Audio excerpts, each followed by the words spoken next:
سمجھ آئی نا؟ تے دوسرا کہوے اور دوئی گل دراؤ یومئذ لا تنفع الشفاعت، شفاعت نہیں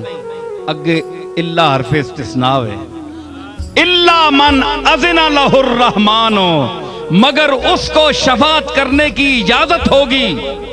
جس کو رحمان نے اجازت دی، اذن دیا۔ ہاں بھائی تو مانگ سکنا ہے، تو شفاعت کر سکنا ہے، تے پھر ایک نہیں اتھے ایک آکھیا اذن نہ، اتھے ہور ودا چھوڑی اس گل تے گل نہیں مکمل کر چھوڑی۔ ورضی لہو قولا،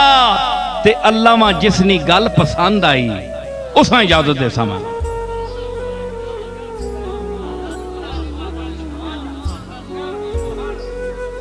ورضی لہو قولا، تے اللہ جس نی گل پسند آئی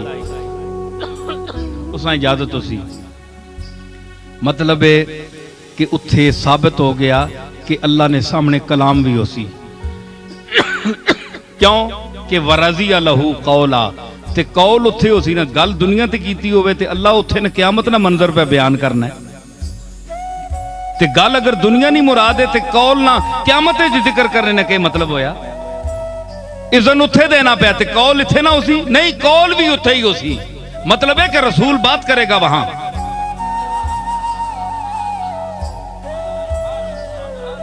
تے اللہ اشارہ کر کے جس ہاتھ نال، جس انداز نال اس نی قدرت نے شان نے لائے کے اذن دے سی جساں، تے جس نی گل پسند ہو سی اس آکسی تو بول۔ اسی کے ویکھنے ہیں ہون آؤ حدیثاں دار میں آساں گل کرساں،